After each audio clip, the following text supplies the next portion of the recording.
Tokyo Revengers एक ऐसा anime है जिसमें लॉयल्टी, रिवेंज और सेक्रीफाइस की कहानी बताई गई है। और इस एनिमे का एक ऐसा कैरेक्टर जो सबसे अलग और मेमोरेबल है वो है केसुके बाजी। बाजी एक ऐसा लड़का था जो सिर्फ एक गैंगस्टर नहीं बल्कि एक ट्रू वॉरियर और तोमान का रियल प्रोटेक्टर था। लेकिन उसका सफर उतना ही दुख भरा और ट्रेजिक था जितना कि उसकी लॉयल्टी। आज मैं बात करूंगा केसुके बाजी की जिंदगी के बारे में, उसकी दोस्ती के बारे में, उसके सैक्रिफाइस के बारे में और उसके दुख भरे अंजाम के बारे में, जो टोक्यो रिवेंजर्स के सबसे हार्ट ब्रेकिंग मूवमेंट्स में से एक है।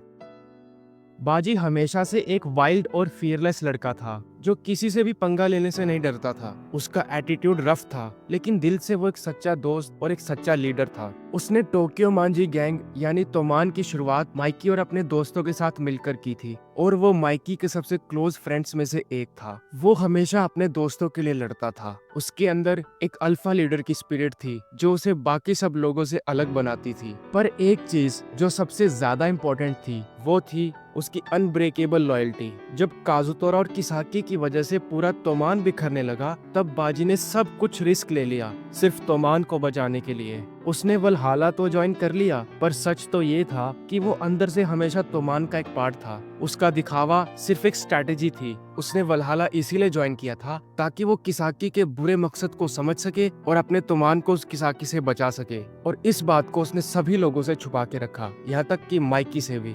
बाजी जानता था कि अगर उसने किसाकी को नहीं रोका तो तोमान का फ्यूचर बर्बाद हो जाएगा। पर उसके इस प्लान का अंजाम बहुत ही ज्यादा ट्रेजिक था।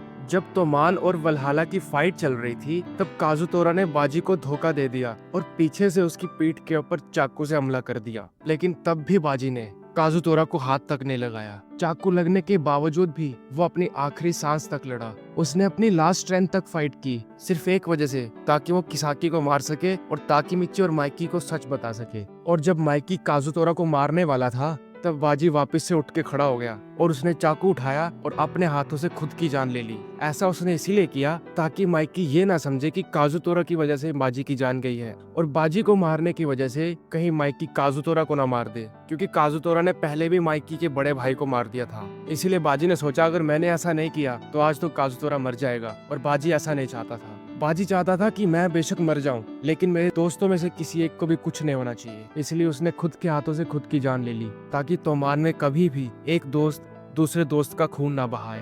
बाजी एक ऐसा कैरेक्टर था जो कि सिर्फ एक फाइटर नहीं बल्कि एक भाई, एक लीडर और एक रियल समुराय था। उसकी कहानी सिर्फ एक ट्रेजेडी नहीं थी बल्कि एक मैसेज भी थी, और वो मैसेज ये था कि सैक्रिफाइस कभी भी बेकार नहीं जाता और सच्चा दोस्त वो होता है जो कभी भी दिखावा नहीं करता। और अगर ध्यान से देखा जाए तो तोमान को बचाने के लिए सबसे ज्यादा सैक्रिफाइसेस बाजी नहीं किए थे। हालांकि बाकी सबको लगता था कि बाजी बदल गया है, लेकिन ऐसा बिल्कुल भी नहीं हुआ था। वो दिल से हमेशा तोमान का ही हिस्सा था और ये बात माइकी जानता था, और अपने तोमान को बचाने के लिए उसने अपने हाथों से अपनी जान ले ली। और तुम लोगों का टोक्यो रिवेंजर्स में फेवरेट कैरेक्टर कौन है ये तुम लोग नीचे कमेंट कर सकते हो। और अगर वीडियो अच्छी लगी हो तो लाइक शेयर सब्सक्राइब कर देना। मैं तुम्हें मिलूंगा नेक्स्ट वीडियो में, तब तक के लिए थैंक्स फॉर वॉचिंग।